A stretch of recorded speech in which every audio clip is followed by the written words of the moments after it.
पिता, पुत्र और पवित्र आत्मा के नाम पर आमीन। थेसलनीकियों के नाम संत पौलुस का पहला पत्र 16 से लेकर 18 तक के ईश वचन। आप लोग हर समय प्रसन्न रहें, निरंतर प्रार्थना करते रहें, सब बातों के लिए ईश्वर को धन्यवाद दें, क्योंकि ईसा मसीह के अनुसार आप लोगों के विषय में ईश्वर की इच्छा यही है। यीशु मसीह में प्यारे भाई और बहनों, आज हम दूसरे किस्म की प्रार्थना के बारे में सोच विचार करेंगे। वो है धन्यवाद की प्रार्थना। हमेशा ईश्वर को धन्यवाद देना चाहिए। ईश्वर ने हमारे लिए जो कुछ भी किया है, कर रहे हैं और करने वाले हैं, उन सब के प्रति हमें ईश्वर को सदा धन्यवाद देना चाहिए। सबसे पहली बात यह है कि ईश्वर ने इस जहान की, हमारे माता पिता, भाई बहनों, सभी प्रियजनों की और हमारी खुद की सृष्टि की। हमें नहीं मालूम था कि हम पैदा होंगे, ये हमारी चॉइस नहीं थी।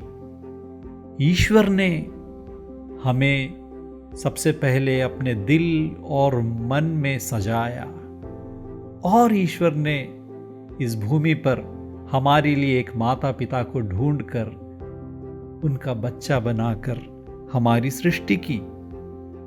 ईश्वर को हम हमेशा धन्यवाद दें। और दूसरी महत्वपूर्ण बात यह है कि उन्होंने हमें पाप, मृत्यु और शैतान की गुलामी से मुक्ति दिलाया, हमारी रक्षा की।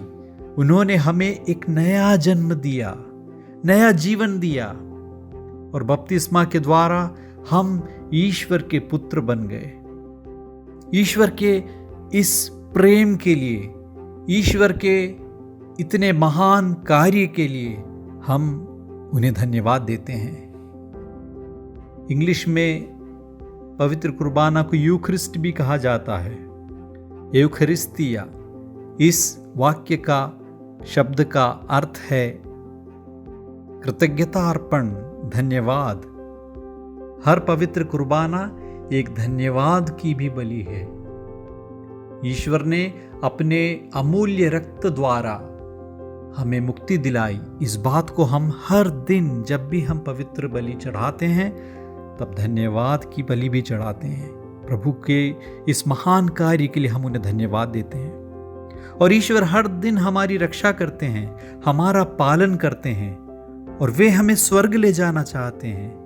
हमारे लिए प्रभु यीशु मसीह ने पिता ईश्वर के पास एक जगह तैयार किया है और हम कैथोलिक कलीसिया के एक बड़े परिवार के अंग हैं, सदस्य हैं। इसके लिए भी हम ईश्वर को धन्यवाद देते हैं। हम अकेले नहीं हैं, न केवल वो जो इस दुनिया में हमें दिखाई देते हैं, इसके अलावा स्वर्ग में भी हैं हमारे भैया, हमारी दीदी, संत, सभी संत हमारे भाई बहन हैं और हमारी मदद के लिए तैयार है। हमारे लिए वे प्रभु से विनती करते हैं। कितने भाग्यवान हैं हम सब। और हमारी सेहत के लिए, हमारे घर के लिए, हमारे कपड़े, हमारे भोजन, नौकरी, दोस्त, सब कुछ के लिए हमें हमेशा प्रभु को धन्यवाद देना चाहिए। लेकिन अक्सर हम ये बात भूल जाते हैं। कुरिन्थियों के नाम पहले पत्र के 4 अध्याय 7वें वाक्य में संत पौलुस हमें याद दिलाते हैं, आपके पास क्या है जो आपको न दिया गया है? और यदि आपको सब कुछ दान में मिला है तो इस पर गर्व क्यों करते हो, मानो यह आपको न दिया गया हो। हम अनावश्यक ही अहंकार करते हैं, घमंड करते हैं, गर्व करते हैं कि सब कुछ मेरी काबिलियत के कारण है, मेरी मेहनत, मेरी बुद्धि, मेरी शक्ति, सब कुछ मेरे द्वारा किया गया है। हम भूल जाते हैं, ईश्वर को भूल जाते हैं। कभी कभी हम ऐसे व्यक्तियों को भूल जाते हैं जिनकी वजह से मैं यहां पर खड़ा हूं, जिनकी अच्छाई की वजह से, जिनकी भलाई की वजह से, शायद जिनके रिकमेंडेशन की वजह से मुझे नौकरी मिली है। जब मैं बिल्कुल बेसहारा था, किसी एक व्यक्ति ने मुझे सहारा दिया, अभय दिया, शायद घर में जगह दी। पढ़ने में मेरी मदद की, शायद पैसा देकर मुझे सहायता की। कितने सारे व्यक्तियों को मुझे हर दिन धन्यवाद देना पड़ेगा।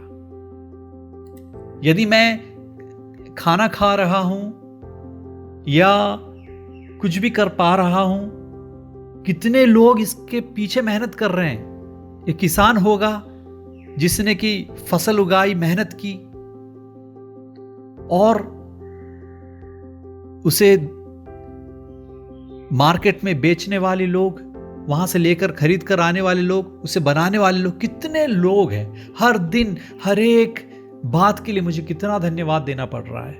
और आज कोविड-19 के समय जब लोग महत्व जान रहे हैं कि सांस लेने का, ऑक्सीजन का महत्व क्या है, इसकी कीमत क्या है, वेंटिलेटर के इस्तेमाल करने वाले लोग को समझ आ रहा है इसकी कीमत क्या है। और ईश्वर ने सब कुछ हमें मुफ्त में दिया है, सब कुछ फ्री में दिया है, हम उसकी कदर ही नहीं करते। सब कुछ ईश्वर के द्वारा दिया गया है। हमें इस बात को हमेशा मानते हुए ईश्वर को धन्यवाद देना चाहिए।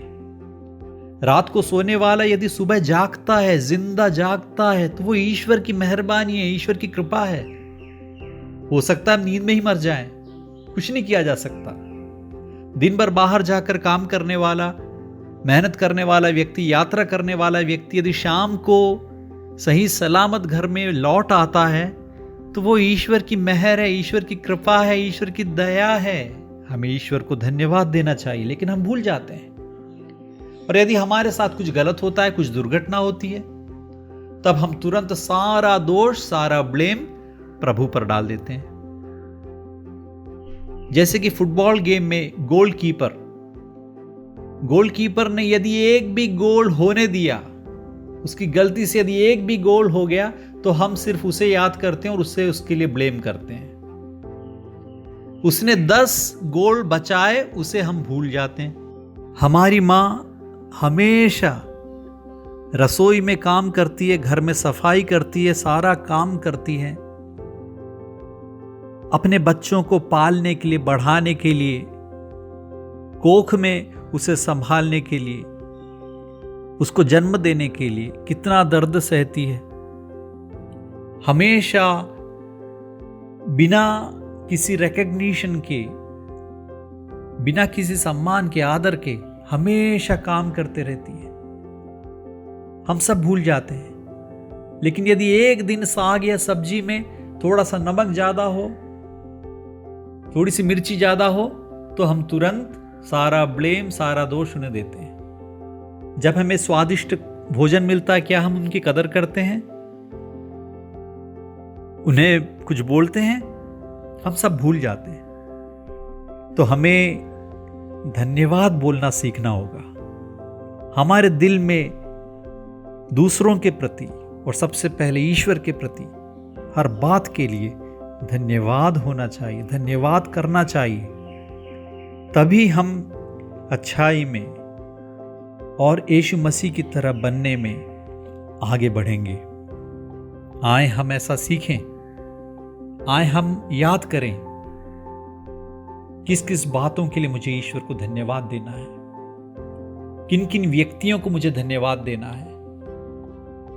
पहले हम लोगों के पैर पड़ने को तैयार हो जाते हैं कुछ काम के लिए, लेकिन जब काम हो जाता है उसके बाद हम सब भूल जाते हैं, एक फोन तक नहीं करते। तो ऐसे व्यक्तियों को आए हम एक फोन कॉल करके धन्यवाद करने की कोशिश करें।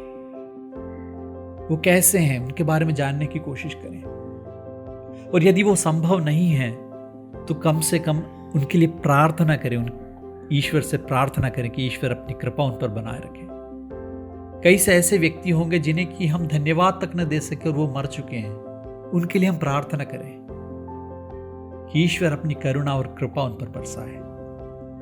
धन्यवाद करना हम सीखें हमेशा हमेशा हमेशा। आमीन।